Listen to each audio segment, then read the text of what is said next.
એક ગામમાં એક રાયજી નામના ખેડૂત રહેતા હતા. રાયજીને 3 દીકરા. મોટાનું નામ દુલેરો, એ રાજાના લશ્કરમાં સિપાહી હતો. વચેટનો છોકરો, જેનું નામ હીરો હતું, એને વેપારમાં બહુ ફાવટ આવડતી, એટલે એ પોતાનો ધંધો કરતો હતો. સૌથી નાનો દીકરો, જેનું નામ ભોળિયું હતું, એને બીજું કાંઈ આવડે નહીં, એટલે પોતાના બાપાની જોડે રહી અને ખેતી કરતો. બધા એને થોડોક ઠોઠ ગણતા. ખેતરમાં આખો દિવસ મહેનત કરીને એની કમર વળી જતી. મોટા બંને દીકરા લગ્ન કરીને અલગ થઈ ગયા હતા અને એમની વહુઓ પણ ઘણી ખર્ચાળ હતી, એટલે ઘરમાં ગમે એટલી આવક થાય પણ મહિનાના છેલ્લે કશું વધે નહીં. એક દિવસ મોટો દીકરો દુલેરો પોતાના બાપ પાસે ગયો અને બોલ્યો કે બાપા, તમારી પાસે ઘણા રૂપિયા અને ઘણી જમીન છે, પણ તમે મને હજી સુધી કાંઈ આપ્યું નથી. મને મારા ભાગની જમીન અને ગાય ભેંસ આપી દો, એટલે હું એમાંથી વધારે કમાઈ શકું. ઘરડા રાયજી બોલ્યા કે બેટા, તું આજ સુધી ક્યારેય ખેતરમાં નથી ગયો કે નથી તે ક્યારેય ગાય ભેંસનું કામ કર્યું. આજ સુધી તે 1 રૂપિયો પણ કમાઈને મને નથી આપ્યો. ભોળિયો ખેતરમાં આખો દિવસ કામ કરે છે, ત્યારે અનાજ ઘરે આવે છે. જો હું ખેતરનો 3જો ભાગ અને ઢોર તને આપી દઉં તો એની સાથે અન્યાય કર્યો ગણાય. મોટો ભાઈ બોલ્યો, ભોળિયો તો મૂરખ છે, એને આટલી બધી જમીન અને ઢોર શું કામના છે. નાનો ભાઈ ભોળિયો બધું સાંભળતો હતો, એટલે એ બોલ્યો કે બાપા, એમને જેટલું જોઈએ એટલું આપી દો, હું તો મારો રોટલો કમાઈ લઈશ. મોટો ભાઈ પોતાનો ભાગ લઈને ચાલતો થયો. પેલી બાજુ વેપાર કરતો વચેટનો દીકરો હીરો પણ પોતાની પાસે જે હતું એને હંમેશા ઓછું જ લાગતું. એણે વિચાર્યું કે બાપા પાસેથી સારા ઘોડા અને મારા ભાગનું અનાજ લઈ આવું તો એને વેચીને વધારે પૈસા કમાઈ શકાય. એ પણ પોતાના બાપા પાસે ગયો અને ભાગ માંગ્યો. ઘરડા રાયજી એને અનાજ અને સારા ઘોડા આપવાની ના પાડી દીધી, કારણ કે નાના ભાઈની મહેનતથી અનાજ ઘરમાં આવતું હતું અને આટલા દિવસથી ઘોડાઓને નાના ભાઈએ જ ઉછેર્યા હતા. વેપારી દીકરો બોલ્યો કે બાપા, નાનો ભાઈ તો મૂરખ છે, એને કોઈ પોતાની છોકરી દેવાનું નથી, એ ક્યારેય પરણી નહીં શકે, તો પછી એને આટલી બધી માલ મિલકત શું કરવી છે. નાનો ભાઈ ભોળિયો ફરીથી બોલ્યો કે બાપા, એને એનો ભાગ આપી દો, હું વધારે મહેનત કરીશ અને તમારો ને મારો રોટલો કાઢી લઈશ. વેપારી ભાઈ પણ પોતાના ભાગનું અનાજ ગાડામાં ભરીને સારા ઘોડા લઈ અને ચાલતો થયો. એક જંગલમાં મોટા ઝાડ ઉપર બેઠેલો એક ભૂત આ બધું જોતો હતો.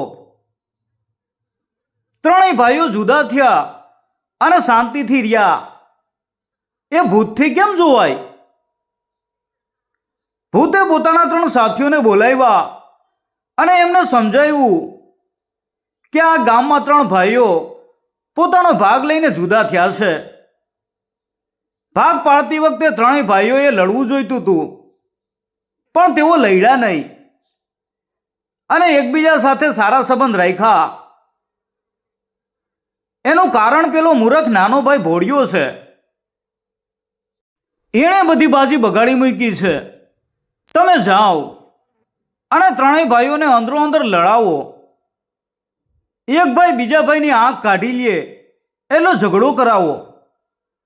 ભૂતનો એક સાથી બોલ્યો, એમાં શું મોટી વાત છે, અમે જઈને 3 ભાઈઓને બરબાદ કરી નાખશું.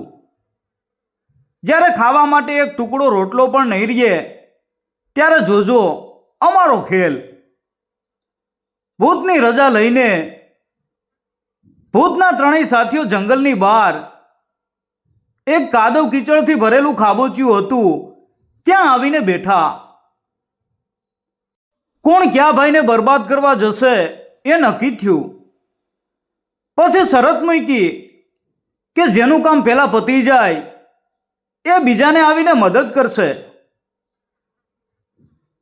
થોડા દિવસ પછી આજ કાદવ ભરેલા ખાબોચિયામાં મળવાનું નક્કી કરીને બધા છૂટા પડ્યા. એક ભૂતનો સાથી રૂપ બદલીને મોટાભાઈ દુલેરા પાસે ગયો. એના શૌર્યના વખાણ કરી એને ખૂબ ચડાવ્યો. અભિમાનમાં આવીને મોટો ભાઈ રાજા પાસે ગયો અને કહ્યું કે હું આખી દુનિયાને જીતીને લાવી શકું છું. રાજાએ એને પોતાના લશ્કરનો સિપાહી બનાવ્યો. રાજાએ એને બીજા દેશ સામે લડવા મોકલ્યો. જ્યારે બંને ફોજ સામસામે ગોઠવાય ત્યારે ભૂતના સાથીએ મોટાભાઈના દારૂગોળા અને બંદૂકો ભીંજવી નાખ્યા. એટલે પછી દારૂગોળો ફૂટે છે નો. મોટો ભાઈ પોતાના અહંકારમાં બધું ખોઈને આવ્યો. ભરપાઈના રૂપમાં રાજાએ એની બધી જ જમીન જાયદાદ જપ્ત કરી લીધી. બીજો ભૂતનો સાથી વેપારી દીકરા હીરા પાસે ગયો તો. એણે વચેટના ભાઈનો લોભ વધારી દીધો એટલે એ તો વધારે વેપાર કરીને વધારે પૈસા કમાવવા જે જોઈએ એ વસ્તુ ખરીદવા લાગ્યો. વ્યાજે પૈસા લઈ લઈને વેપાર કરવા માટે સામાન ખરીદ્યો. એક દિવસ ભૂતના સાથીએ એનો બધો માલ બગાડી નાખ્યો. માથે એટલું દેવું થઈ ગયું કે આ જન્મે ઉતારવું તો શક્ય જ નહોતું અને વ્યાજે લીધેલા પૈસા માટે બધા ઉઘરાણી કરવા આવવા લાગ્યા.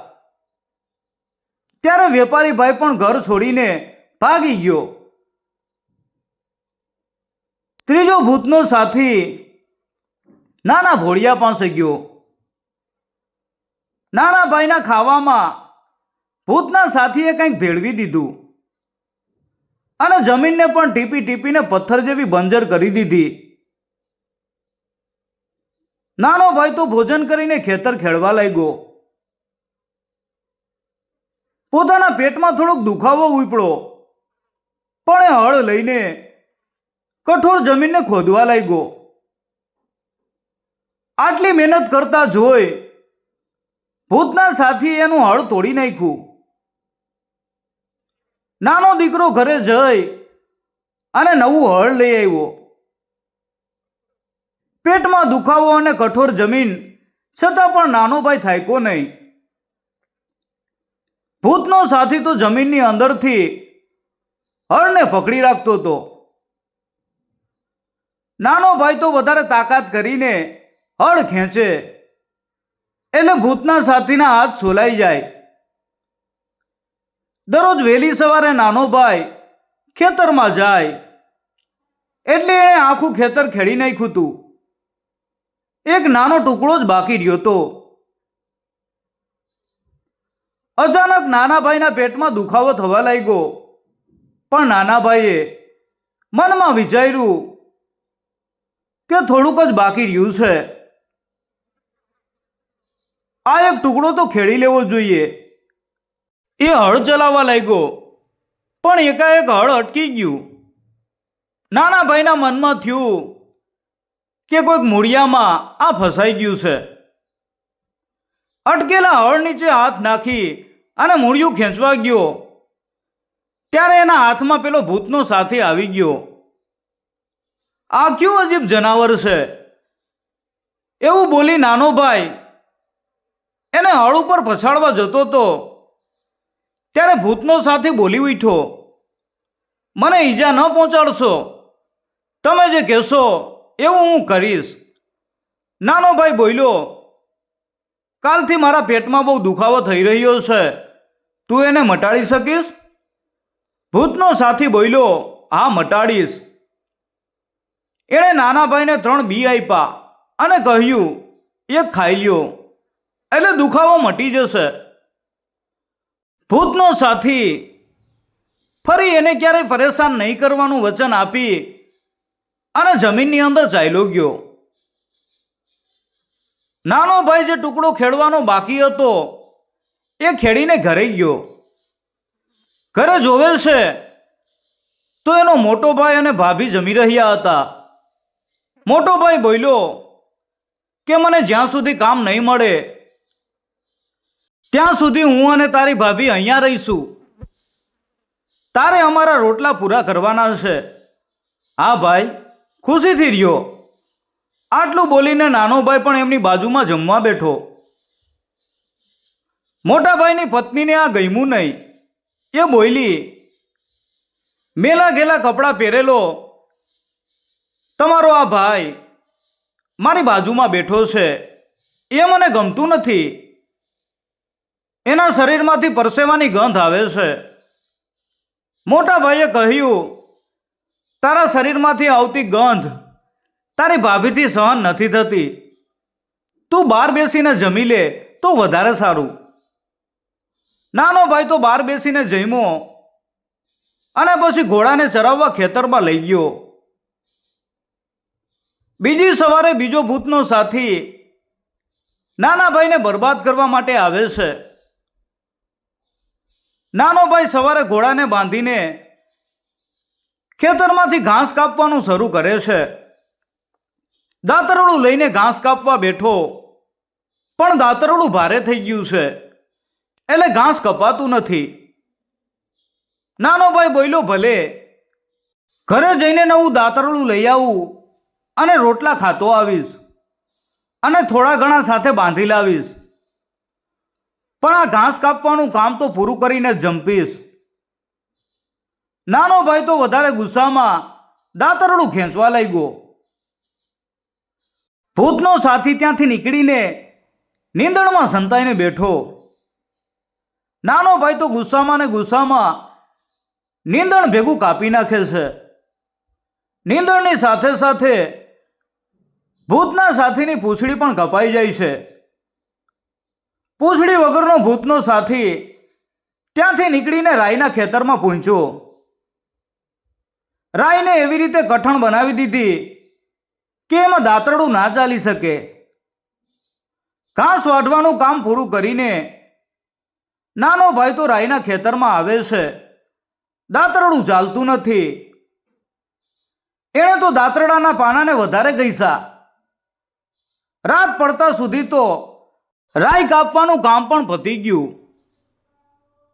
નાનો ભાઈ ખેતરમાં ઊભો થયો અને બોલ્યો, બસ હવે કાલે ઘઉં વાઢવાના છે. એટલું બોલી એ તો ઘરે ગયો. ભૂતનો સાથી આ સાંભળતો હતો. એ વિચાર કરવા લાગ્યો, હવે તો કાલે આને હરાવીને જ મને શાંતિ મળશે. નાનો ભાઈ તો રાત્રે ઘરે ગયો. રોટલા ખાઈને બેઠો ત્યારે પૂનમની રાતનું અજવાળું ફેલાયેલું હતું. નાનો ભાઈ તો દાતરડું લઈને ઉપડ્યો અને સવાર સુધીમાં તો ઘઉં વાઢી નાખ્યા. સવારે ભૂતનો સાથી આવીને જુએ છે તો આ શું?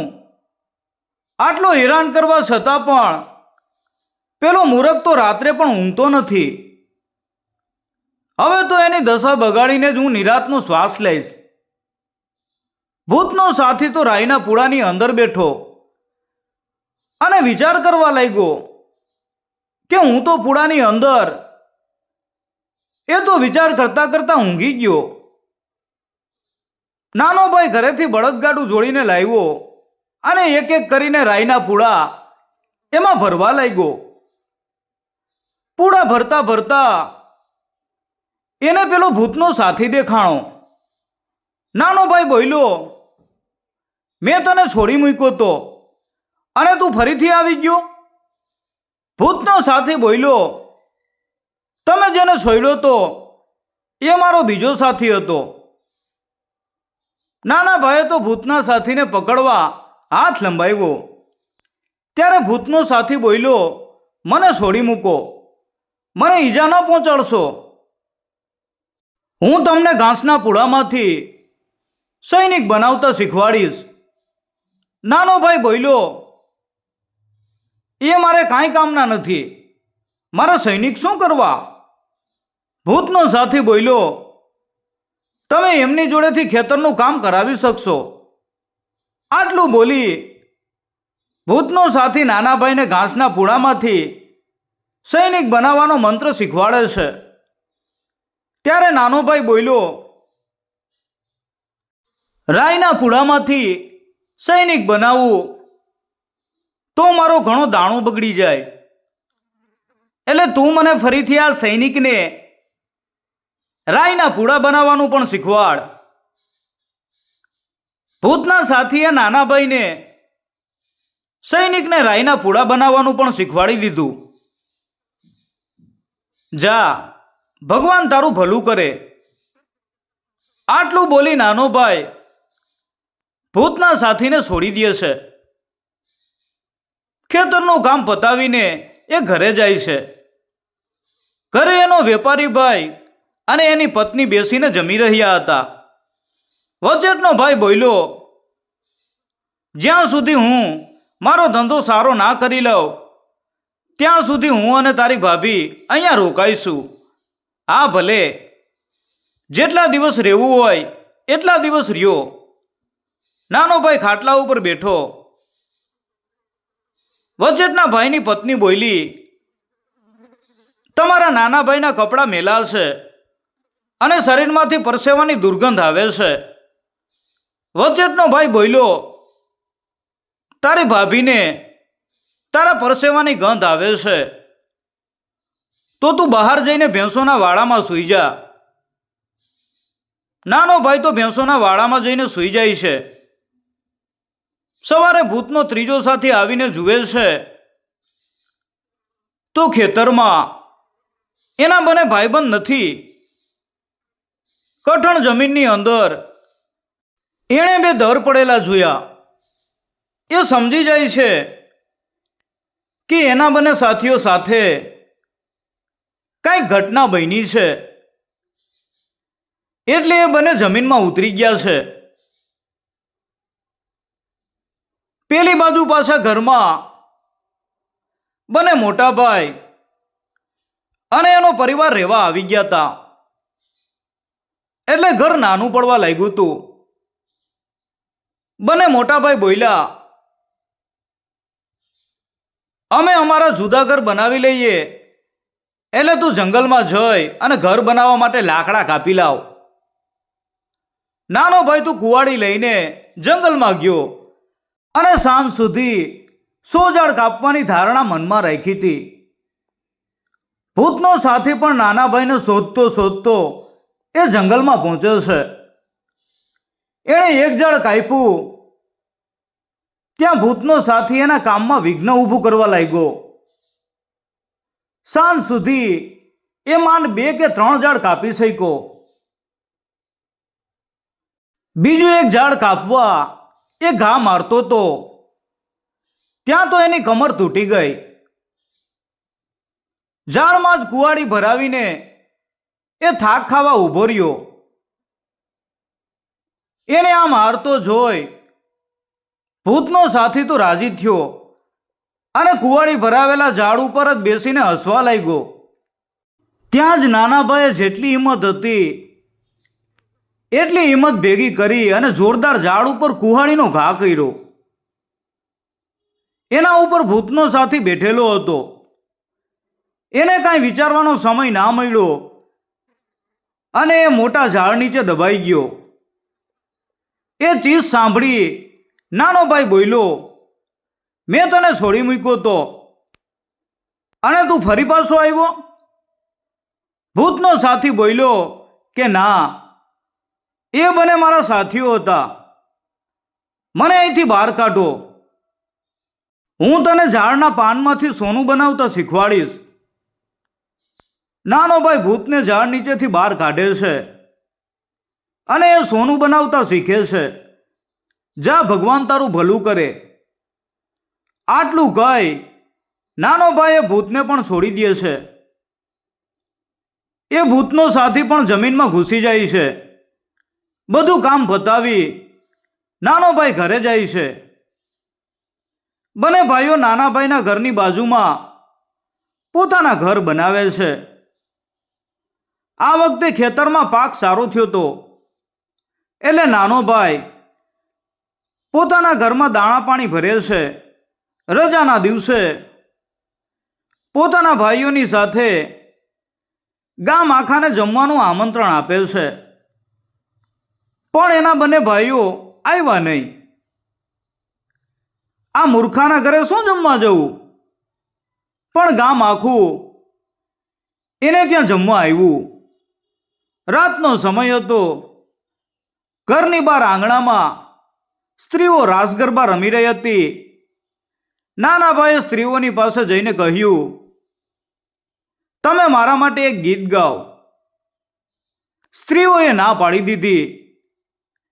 ત્યારે નાનો ભાઈ ઘરની અંદર જાય છે અને પાંદડામાંથી થોડુંક સોનું બનાવીને લાવે છે. સ્ત્રીઓને આપીને એ બોલ્યો, હવે મારા માટે એક ગીત ગાઓ. સ્ત્રીઓએ ગીત ગાયું પણ નાના ભાઈને પસંદ ના આવ્યું. એ તો વાડાની અંદર ગયો અને ઘાસના પૂડામાંથી સૈનિક બનાવીને લાવ્યો. સૈનિકો આંગણામાં નાચવા અને ગાવા લાગ્યા. બધા લોકો એમને જોઈને દંગ રહી ગયા. બંને મોટાભાઈ અને એમની પત્નીઓ પણ દૂરથી આ બધું દ્રશ્ય જોઈ રહ્યા હતા. મોડી રાત્રે નાનો ભાઈ પાછા સૈનિકોને ઘાસના પૂડામાં બદલીને સૂઈ જાય છે. સવારે એનો મોટો ભાઈ આવ્યો અને બોલ્યો, રાતે તે આટલા બધા સૈનિકો ક્યાંથી લાવ્યા હતા અને એમને ક્યાં સંતાડીને રાખ્યા છે? નાનો ભાઈ બોલ્યો, તારે એનું શું કામ છે? મોટા ભાઈએ કહ્યું, મારી જોડે સૈનિકની ટુકડી હોત તો હું ફરીથી રાજાની ફોજમાં ભરતી થઈ શકત. મોટો ભાઈ જૂઠું બોલ્યો. એના મનમાં લાલચ પેદા થઈ હતી કે એ સૈનિકો લઈને રાજાનું રાજપાટ લૂંટી લેશે. નાનો ભાઈ તો ભોળો એટલે એણે તો તરત જ બધી વાત કહી દીધી. વાડાની અંદર જઈ ઘાસના પૂડામાંથી ઘણા સૈનિકો બનાવ્યા અને મોટાભાઈને કહ્યું, તું આ સૈનિકોને આ ગામમાંથી બીજી જગ્યાએ લઈ જજે, નહીં તો એક દિવસમાં આ ગામનું બધું જ અનાજ સૈનિકો ખાઈ જાહે. મોટાભાઈએ વચન આપ્યું અને સૈનિકોની ટુકડી લઈને ચાલ્યો ગયો. ત્યારે વચેટિયો ભાઈ આવે છે અને એણે રાતે સોનું ક્યાંથી લીધું એ જણાવવા કહ્યું. ભોળા નાના ભાઈએ તો એને બધી વાત કહી દીધી. ત્યારે મોટો ભાઈ કહે છે, મને 2 ટોપલા સોનું બનાવીને આપ એટલે હું ફરીથી વેપાર શરૂ કરી શકું. નાનો ભાઈ તો 2 ટોપલા સોનું બનાવીને આપે છે. 1 વર્ષની અંદર મોટો ભાઈ અને વચેટનો ભાઈ બંને મળે છે. ત્યારે મોટો ભાઈ બોલ્યો, મેં એક રાજ્ય જીતી લીધું છે અને હું ઠાઠમાઠથી રહું છું, પણ મારા સૈનિકોને રોટલા પાણી આપવા ધન ઓછું પડે છે. વચેટનો ભાઈ બોલ્યો, મેં ઘણું બધું ધન કમાઈ લીધું છે પણ એને સાચવનાર કોઈ નથી. ત્યારે મોટો ભાઈ બોલ્યો, આપણે બંને પેલા મૂર્ખ નાના ભાઈ પાસે જઈએ. તું એની પાસે સોનું માંગજે. એ સોનું તું મને આપી દેજે અને હું એની પાસે સૈનિક માંગીશ. સૈનિક હું તને આપી દઈશ એટલે એ તારા ધનની રખેવાળી કરશે. બંને ભાઈ નાના ભાઈની પાસે આવે છે અને બધી વાત જણાવે છે. ત્યારે નાના ભાઈએ બંને મોટાભાઈની મદદ કરવાની ના પાડી દીધી. ત્યારે મોટો ભાઈ ગુસ્સેથી બોલ્યો, અરે મૂર્ખા, તારે મોઢેથી એક મંત્ર તો કાઢવો છે, તો પછી તું ના શું કામ પાડે છે? કાલે હું ખેતરમાં કામ કરતો હતો ત્યારે એક બાઈ રડતી રડતી ગાડામાં એક મરેલા આદમીને લઈને જતી હતી. મેં પૂછ્યું કે કોણ મરી ગયું છે? ત્યારે પેલી બાઈ બોલી કે તારા મોટાભાઈના સૈનિકોએ મારા પતિને મારી નાખ્યો છે. મને તો એમ હતું કે તું વાજા વગડાવવા અને નાચવા માટે સૈનિકો લઈ ગયો છે, પણ મેં બનાવેલા સૈનિકો તો લોકોને મારી નાખે છે, એટલે હું સૈનિકો બનાવીને નહીં આપું. વચેટનો ભાઈ બોલ્યો, પણ મને સોનું તો બનાવી આપ. મારા સોનાથી કોઈને શું નુકસાન થશે? ત્યારે નાનો ભાઈ બોલ્યો કે કાલે સવારે લીલી નામની માસીની દીકરી મારી આગળ દૂધ માંગવા આવી હતી. મેં પૂછ્યું કે તારી ગાય ક્યાં ગઈ? ત્યારે એણે જણાવ્યું કે તારો નોકર એના મોઢા ઉપર સોનું ફેંકી એની ગાય લઈ ગયો છે, એટલે હું તને પણ સોનું નહીં આપું. બંને ભાઈઓ પાછા ફર્યા. એક દિવસ રાજા ઢંઢેરો પીટાવે છે કે એની રાજકુમારી બહુ બીમાર છે, જે કોઈ એને માંદગીમાંથી બહાર લાવશે એની સાથે એના લગ્ન કરાવશે. ગરડા રાયજીને ખબર હતી કે એના નાના દીકરા પાસે એવી ગોળી છે કે એનાથી કોઈ પણ માણસ સાજો થઈ જાય છે. નાનો ભાઈ ખેતરમાં કામ કરતો હતો ત્યારે એ જોવે છે કે એક કૂતરો બીમાર પડ્યો છે. એના શરીરના બધા વાળ ખરી ગયા છે અને મોઢા ઉપર માખીઓ બણબણે છે. ત્યારે નાનો ભાઈ એક ગોળી કૂતરાને ખવડાવે છે. કૂતરો તો સાજો થઈ નાના ભાઈની આગળ પાછળ ફરવા લાગ્યો. ઘરે આવે છે ત્યારે એ પોતાના બાપાને બધી વાત જણાવે છે.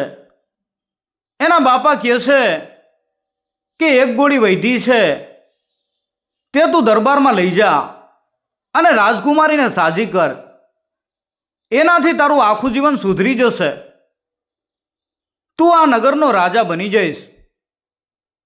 નવા લુગડા પહેરાવી ખેડૂત એના નાના દીકરાને તૈયાર કરે છે. નાનો ભાઈ રાજમહેલ તરફ રવાના થયો. ત્યાં એને રસ્તામાં એક ભિખારણ મળે છે. ભિખારણનો એકાદ કામ નહોતો કરતો. ભિખારણની દશા જોઈ નાના ભાઈને એના ઉપર દયા આવી અને એણે પોતાની પાસે રાખેલી એક ગોળી ભિખારણને ખવડાવી દીધી. ત્યાં તો ભિખારણ સાજી થઈને આશીર્વાદ આપીને ચાલી ગઈ.